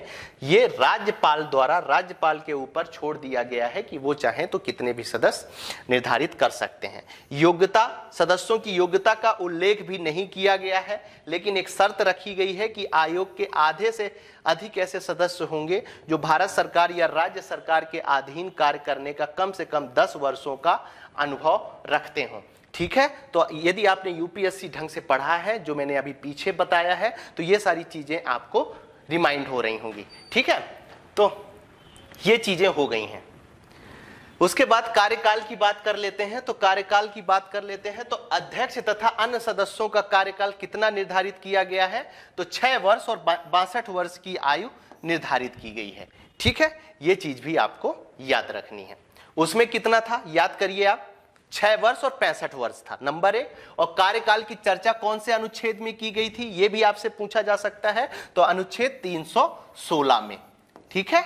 ये चीज, दोनों चीजें आपको याद रखनी है। चलिए आगे बढ़ते हैं, पद मुक्ति की बात करते हैं, जैसे कि हमने यूपीएससी में किया था, ठीक है। यूपीएससी में त्याग पत्र, उसी तरह से आयोग के अध्यक्ष और सदस्य कभी भी राज्यपाल को, यूपीएससी में किसको दिया गया था, राष्ट्रपति को, लेकिन त्याग पत्र किसको देगा आयोग, तो राज्यपाल को देगा। अब पद से निष्कासन में थोड़ा सा आपको याद रखना है, मैं यहां पर हाईलाइट कर रहा हूं कि यूपीएससी के सदस्य और अध्यक्षों का पद का निष्कासन राष्ट्रपति कर सकता था, तो यहां पर राज्यपाल होना चाहिए, लेकिन ऐसा बिल्कुल नहीं है। मध्य प्रदेश राज्य लोक सेवा आयोग के अध्यक्ष और सदस्यों का जो निष्कासन किया जाएगा, जो पद से हटाया जाएगा, वो किसके द्वारा किया जाएगा, राष्ट्रपति के द्वारा किया जाएगा। 3 स्टार बनाइए और इसको नोट डाउन करिए। ये माथा पच्ची वाला, जो मैं हमेशा बोलता हूं, दिमाग को इधर उधर करने वाले जो क्वेश्चंस होते हैं ना, उनमें से एक ये है कि पद से निष्कासन यदि पूछा जाए कि किसके द्वारा किया जाता है, तो आपको याद रखना है कि मध्य प्रदेश राज्य लोक सेवा आयोग के अध्यक्ष और सदस्यों के पद का निष्कासन राष्ट्रपति के द्वारा किया जाता है, ठीक है। निम्न परिस्थितियों में कौन कौन से आधार हैं, तो दिवालिया घोषित कर दिए जाने पर, पीछे भी था, यहां भी है, कर्तव्य के बाहर किसी लाभकारी पद पर काम करने पर, राष्ट्रपति को ऐसा लगता है कि अब मानसिक या शारीरिक अक्षमता है तो हटा सकते हैं, साबित कदाचार या दुर्व्यवहार के आधार पर इन्हें हटा सकते हैं पद से, ठीक है। चलिए अब प्रक्रिया क्या है, तो वही प्रक्रिया है, राष्ट्रपति को यह मामला जांच के लिए कहां भेजता है, सुप्रीम कोर्ट में, जैसे यूपीएससी में भेजा था। सुप्रीम कोर्ट की जांच के बाद परामर्श पर राष्ट्रपति अध्यक्ष या सदस्यों को पद से हटा सकता है, वहां भी मैंने बताया था। सुप्रीम कोर्ट द्वारा दी गई सलाह राष्ट्रपति के लिए बाध्यकारी होती है। तो हो सकता है कि यूपीएससी और एमपीपीएससी में कंफ्यूजन बिल्कुल मत रखिएगा, हो सकता है आपसे ये स्टेटमेंट दे दे कि राज्य लोक सेवा आयोग के अध्यक्ष और सदस्यों को सुप्रीम कोर्ट द्वारा दी गई सलाह राष्ट्रपति के लिए बाध्यकारी नहीं है, यहां पर लिख देगा, क्या लिख देगा, नहीं है। मैं आपसे बार बार बोल रहा हूं कि मेरे इस तरह से लिख के आपको देने का मतलब यही है, क्वेश्चन जो आयोग से आ रहे हैं वो स्टेटमेंट से संबंधित, जब पेपर टफ बनता है तो स्टेटमेंट से संबंधित क्वेश्चन आपको दिए जाते हैं और क्वेश्चन पूछे जाते हैं, तो मेरा आपसे कहना है कि इस तरह के क्वेश्चन गलत ना हो, ठीक है। फिर राष्ट्रपति मध्य प्रदेश लोक सेवा के अध्यक्ष और सदस्यों को उन्हीं के आधारों पर हटा सकता है, जैसे यूपीएससी के अध्यक्ष और सदस्यों के। तो सारी चर्चा हमने कर ली, ठीक है। चलिए अब आगे बढ़ते हैं सेवा शर्तों की। तो सबसे पहले अनुच्छेद, यदि आप हमारी वो वाली पीपीटी पढ़ लेते जो हमने शुरू में बताई थी, जिसमें कि संविधान के अंतर्गत किस अनुच्छेद पे क्या वर्णित किया गया है, तो ये चीजें समझने में आपको आसानी होती। इसीलिए मैं आपसे बार बार बोलता हूं कि आप कम से कम अनुच्छेद में क्या है इसकी जानकारी जरूर रखिए। ठीक है। तो सेवा शर्तों का निर्धारण कौन करेगा? तो राज्यपाल के द्वारा किया जाएगा, याद रखना है। फिर अपरिवर्तन नियुक्ति के पश्चात कोई भी अलाभकारी परिवर्तन नहीं किया जा सकता। इसका कारण मैंने आपको बताया था कि स्वतंत्रता मिलती है अध्यक्ष और सदस्य को। सदस्यता समाप्ति के पश्चात पद पर बने रहने पर रोक संबंधित चर्चा किसमें की गई है? तो अनुच्छेद 319 में। अध्यक्ष एवं सदस्य पुनः उसी पद पर नियुक्ति के लिए पात्र नहीं होंगे, ये भी आपको याद रखना है। ठीक है, यहां तक की बातें क्लियर हैं। लगभग बहुत सारी चीजें यूपीएससी और एमपीपीएससी में एक तरह की हैं, कुछ अंतर हैं जिनको हाईलाइट मैंने बता दिया है। जो हटाने की, निष्कासन करने की जो प्रक्रिया है वो मैंने बता दी है। ठीक है, चलिए अब आगे बढ़ते हैं। पात्रता अध्यक्ष किसी दूसरे राज्य के लोक सेवा आयोग का अध्यक्ष या संयुक्त राज्य लोक सेवा आयोग का अध्यक्ष या यूपीएससी का सदस्य या यूपीएससी का अध्यक्ष बन सकता है। ये पात्रता किसके लिए है? जो मध्य प्रदेश लोक सेवा आयोग का अध्यक्ष है वो कहां कहां पात्र हो सकता है? कभी कभी क्वेश्चन पूछा जा सकता है। तो किसी दूसरे राज्य की लोक सेवा आयोग का वो क्या हो सकता है? अध्यक्ष बन सकता है। नंबर एक बात आपको याद रखनी है। दूसरी, संयुक्त राज्य लोक सेवा आयोग का क्या हो सकता है? वो अध्यक्ष हो सकता है। तो दूसरी बात आपको ये याद रखनी है। और तीसरी, यूपीएससी का उसे सदस्य, जैसे प्रदीप जोशी जी थे जो मध्य प्रदेश लोक सेवा आयोग के भी अध्यक्ष रहे हैं, छत्तीसगढ़ लोक सेवा आयोग के भी अध्यक्ष रहे हैं, वो यूपीएससी के सदस्य भी रहे हैं और यूपीएससी के अध्यक्ष भी रहे हैं। ठीक है, यूपीएससी के अध्यक्ष भी हो सकते हैं। तो ये चीज आपको याद रखनी है। और सदस्य क्या क्या हो सकता है? तो एमपीपीएससी का अध्यक्ष हो सकता है, नंबर एक। ठीक है, दूसरा, अन्य पीएससी का अध्यक्ष हो सकता है। किसकी बात कर रहे हैं हम? सदस्य की। किसके? मध्य प्रदेश लोक सेवा आयोग के सदस्य की। या संयुक्त पीएससी का अध्यक्ष हो सकता है या यूपीएससी का सदस्य या अध्यक्ष भी बन सकता है। तो ये सारी चीजें आपको याद रखनी है इसके अंतर्गत। ठीक है, चलिए अब आगे बढ़ते हैं। आयोग के कार्यों के बारे में चर्चा करते हैं। किसमें दिया गया है? अनुच्छेद 320 में। कौन कौन से कार्य हैं? तो उसी तरह के कार्य होंगे मैक्सिमम जैसे यूपीएससी के थे। राज्य सरकार में नियुक्त है तो राज्य सेवा, वन सेवा, इंजीनियरिंग सेवा आदि परीक्षाओं का आयोजन करना और भर्ती संबंधी मामले देखना। अभ्यर्थियों की नियुक्ति, पदोन्नति या स्थानांतरण पर सरकार को सलाह देना। फिर प्रतिवर्ष किए गए कार्य का प्रतिपादन किसको सौंपना? प्रतिवेदन राज्यपाल को, रिपोर्ट को। और फिर ये राज्यपाल क्या करेंगे? विधानमंडल में उस रिपोर्ट को रखेंगे। ठीक है, तो यहां तक की चीजें क्लियर हैं। आगे और काम देख लेते हैं हम। और जो कार्य से संबंधित क्वेश्चन आएंगे वो इस तरह पूछा जा सकता है कि मध्य प्रदेश राज्य लोक सेवा आयोग के निम्नलिखित में से कौन से कार्य नहीं है? ठीक है, तो वो 4 ऑप्शन दिए होंगे, तो उनमें से आपको जो कार्य नहीं है उसको बाहर करना होगा, वो क्वेश्चन निकालना होगा। ठीक है, कार्मिक प्रबंधन से संबंधित विषयों पर परामर्श देने के लिए। उसके बाद सिविल सेवाओं और पदों पर स्थानांतरण करने में, पदोन्नति की अनुशंसा करने में। ठीक है, आयोग के कार्यों को विस्तारित करने की शक्ति किसमें दी गई है? तो 321 में। मैंने वहां भी बताया था, इसमें राज्य विधानमंडल के द्वारा यदि ऐसा लगता है कि आयोग के कार्यों में और अधिक वृद्धि करनी चाहिए तो वो वृद्धि किसके द्वारा की जा सकती है? अनुच्छेद 321 में बोला गया है, राज्य विधानमंडल के द्वारा। ठीक है, यहां पर वही चीज लिखी हुई है कि आयोग की कार्यों की सूची में कुछ नए कार्यों को जोड़ सकती है। कौन जोड़ सकती है? तो राज्य विधानमंडल जोड़ सकती है आयोग के कार्यों पर। ठीक है, ये बात आपको याद रखनी है। चलिए आगे बढ़ते हैं, आयोग के खर्चों की बात करते हैं। तो किसमें बताया गया है? अनुच्छेद 322 में, जो हमने पीछे भी चर्चा करी थी। वेतन, भत्ते, पेंशन या अन्य खर्च राज्य की संचित निधि पर। और राज्य की संचित निधि जो पहले से निर्धारित होती है उसमें राज्य विधानमंडल द्वारा वोटिंग नहीं की जाती है, मतदान नहीं किया जाता है। ठीक है, जितना डिसाइड होता है उतना ही दिया जाता है। और क्यों दिया जाता है इसकी चर्चा मैंने की कि वो आयोग का जो सदस्य और अध्यक्ष होता है उसकी पूरी स्वतंत्रता बनी रहे, इसलिए। ठीक है, आयोग के प्रतिवेदन या रिपोर्ट की बात करते हैं तो सबसे पहले आपको याद रखना है कि इसकी चर्चा किसमें की गई है? अनुच्छेद 323 में की गई है। एमपीपीएससी प्रतिवर्ष अपने कार्यों की रिपोर्ट किसको देता है? तो राज्यपाल को देता है। और राज्यपाल क्या करेगा? तो उसे विधानमंडल के समक्ष रखवाता है। ठीक है, यहां तक की चीजें क्लियर हैं। अब फिर से बात करते हैं आयोग की स्वतंत्रता के बारे में। आयोग की स्वतंत्रता क्यों है?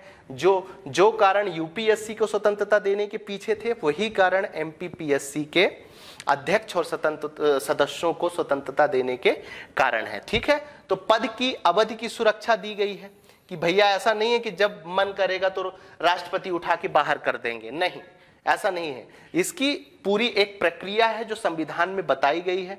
संविधान में उल्लेखित प्रावधानों के तहत ही अध्यक्षों को और सदस्यों को हटाया जा सकता है, ये आपको याद रखना है। ठीक है, चलिए आगे बढ़ते हैं। वेतन भत्ते जो फिक्स किए गए हैं उनमें किसी भी तरह की कटौती नहीं की जाएगी।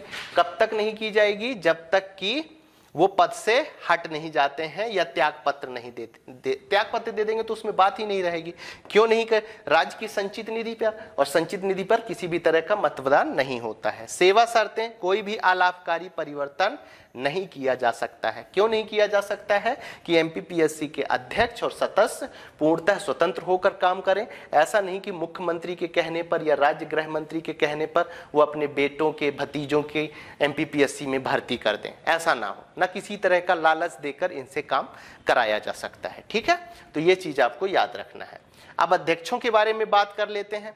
ठीक है, जो कौन कौन से अध्यक्ष हैं जिनके बारे में आपको पता होना चाहिए, लेकिन आप कोशिश करिए कि यदि मध्य प्रदेश लोक सेवा आयोग के अध्यक्षों की पूरी लिस्ट याद कर लें तो ज़्यादा बेहतर होगा। क्योंकि हो सकता है, क्योंकि हम सब एमपीपीएससी की तैयारी करते हैं और हो सकता है कि वो आपसे पूछ ले कि मध्य प्रदेश लोक सेवा का इनमें से अध्यक्ष नहीं रहे हैं। ठीक है ना, ऐसे क्वेश्चन आने की संभावना है, इसलिए मेरी अपील है कि एक नज़र आप उसकी लिस्ट पे जरूर डालिएगा।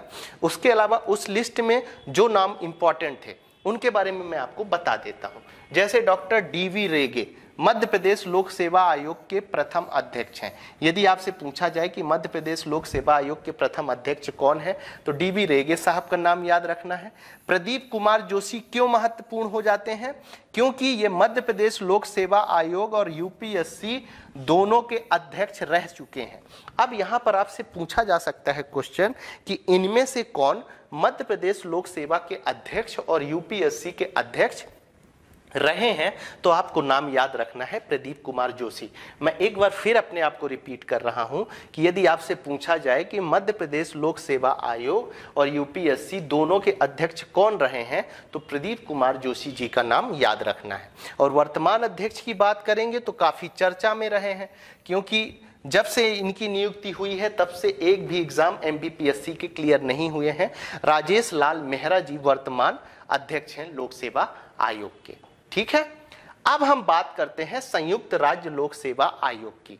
आपको मैंने जब प्रीवियस ईयर क्वेश्चन पेपर देख रहे थे हम, तो वहां पर मैंने आपको बताया था कि संयुक्त राज्य लोक सेवा आयोग से भी क्वेश्चन आते हैं, तो हम इसको क्यों छोड़ें। ठीक है, ये भी हमारे संभावित क्वेश्चनों की लिस्ट में है और यहां से भी क्वेश्चन बनने की संभावना है, इसलिए इनके बारे में भी थोड़ी बहुत जानकारी आपको होनी चाहिए। ठीक है, तो पहली जानकारी क्या होनी चाहिए कि गठन कौन से अधिनियम के आधार पर किया गया है, तो भारत शासन अधिनियम 1935 के तहत संयुक्त राज्य लोक सेवा आयोग का गठन किया गया है। नंबर 2, अनुच्छेद 315(2) में यह बोला गया है कि 2 या 2 से अधिक राज्यों के लिए संयुक्त राज्य लोक सेवा आयोग का गठन किया जा सकता है। एक चीज याद रखिएगा कि इसमें केवल एक व्यवस्था दी गई है कि आप ऐसा कर सकते हो, ठीक है ना, लेकिन और सारी चीजें नहीं बोली गई हैं। तो कभी भी आपसे यदि पूछा जाए कि संयुक्त राज्य लोक सेवा आयोग की प्रकृति क्या है, तो आपको उसमें संवैधानिक टिक नहीं करना है, संविधिक टिक करना है, क्योंकि अधिनियम बना के ही 2 राज्यों में अधिनियम या जो भी जैसा भी रहेगा संसद अधिनियम बनाएगी, तो संयुक्त राज्य लोक सेवा आयोग का गठन किसके द्वारा किया जाएगा, तो अधिनियम बना के किया जाएगा। तो इसकी जो प्रकृति है वो क्या है, संविधिक है। ठीक है, चलिए कंफ्यूजन मत पालिएगा, बहुत लोगों को इसको लेके कंफ्यूजन रहता है।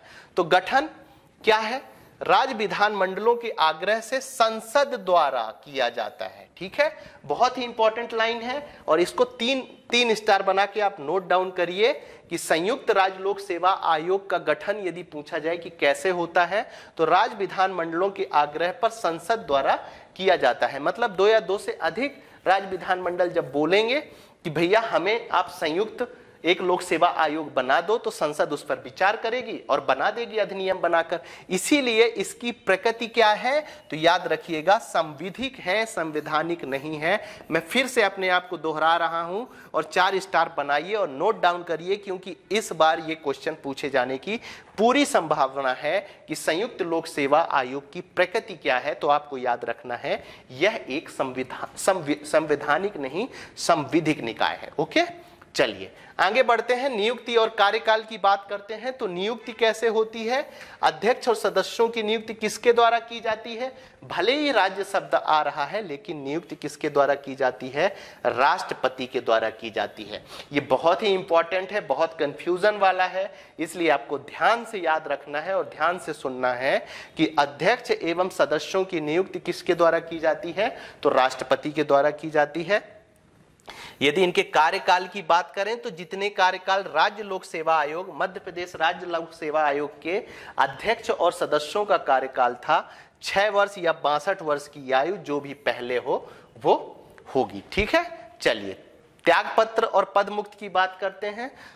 तो त्यागपत्र, अध्यक्ष व सदस्य राष्ट्रपति को अपना त्यागपत्र देंगे। अब याद रखिएगा यहां पर ये जो त्याग पत्र देंगे ये राज्यपाल को नहीं देंगे। किसको देंगे त्याग पत्र, राष्ट्रपति को। नियुक्ति किसके द्वारा की गई थी, राष्ट्रपति के द्वारा नियुक्ति की गई थी। ठीक है, तो उसके बाद पद मुक्ति कैसे होगी, अध्यक्ष और सदस्यों को दुर्व्यवहार और कदाचार के आधार पर राष्ट्रपति के द्वारा ही पद से हटाया जा सकता है, ये भी आपको याद रखना है। ठीक है, ये थोड़ा सा राष्ट्रपति आ रहा है तो कंफ्यूजन नहीं पालना है। आप ये मत समझिएगा कि जैसे मध्य प्रदेश राज्य लोक सेवा आयोग में हो रहा है उसी तरह से संयुक्त राज्य लोक सेवा आयोग में होगा। संयुक्त राज्य लोक सेवा आयोग में अधिकतम काम नियुक्ति भी त्यागपत्र भी राष्ट्रपति द्वारा, राष्ट्रपति के उसमें किया जा रहा है। ठीक है, उसके बाद निर्धारण कौन करेगा सेवा शर्तों का, तो राष्ट्रपति करेगा। ठीक है, कौन करेगा, राष्ट्रपति करेगा। एक चीज आप याद रखिएगा कि जब संयुक्त लोक सेवा आयोग का जो मैक्सिमम काम है वो संसद द्वारा निर्धारित करना है सब कुछ। ठीक है, और जहां संसद की बात आ जाती है वहां पर कौन महत्वपूर्ण हो जाता है, राष्ट्रपति। ठीक है, कौन महत्वपूर्ण हो जाता है, राष्ट्रपति। तो ये चीज आपको याद रखनी है। उसके बाद संख्या का निर्धारण, संयुक्त राज्य लोक सेवा आयोग के सदस्यों की संख्या का निर्धारण किसके द्वारा किया जाएगा, तो आपको याद रखना है कि राष्ट्रपति के द्वारा किया जाएगा। एक जगह राज्यपाल है जो मैं आपको बताने वाला हूं। ठीक है, अब देखिए वार्षिक रिपोर्ट यदि पूछी जाए, अभी तक जहां हम संयुक्त लोक सेवा आयोग की बात कर रहे थे तो नियुक्ति की बात हो, त्यागपत्र की बात हो, हटाने की बात हो, हर जगह कौन आ रहा था, राष्ट्रपति आ रहा था। लेकिन संयुक्त लोक सेवा आयोग जब अपनी रिपोर्ट देगा तो वो राज्यपाल को देगा। ठीक है, किसको देगा, राज्यपाल को देगा। ये बात आपको याद रखनी है। 4 स्टार बनाइए और इसको नोट डाउन करिए कि वार्षिक रिपोर्ट किसको सौंपी जाएगी, तो राज्यपाल को सौंपी जाएगी। राज्यपाल इस रिपोर्ट को, मतलब दोनों राज्यों के जो राज्य, अब यहां पर याद रखिएगा कि समझिए एक राज्य कौन है, ए है, और दूसरा राज्य कौन है, बी, और इन्होंने क्या किया है, संयुक्त लोक सेवा आयोग बनाया है। ठीक है, क्या बनाया है, संयुक्त। तो जो रिपोर्ट सौंपी जाएगी आयोग के द्वारा, इस आयोग के द्वारा, वो ए के राज्यपाल को भी दी जाएगी और बी के राज्यपाल को भी दी जाएगी। और ये ए जो है अपनी विधानमंडल में वो रिपोर्ट रखेगा, अपने राज्य के विधानमंडल में। ठीक है, क्लियर है चीजें। और जो बी है वो अपने विधानमंडल के उसमें रखेगा, विधानमंडल में रखेगा इस रिपोर्ट को। ठीक है, तो ये दोनों चीजें आपको याद रखनी है। ठीक है, यहां तक की चीजें क्लियर है। चलिए अब आगे बढ़ते हैं। अब अगली क्लास में हम क्या पढ़ने वाले हैं तो वो बता दें।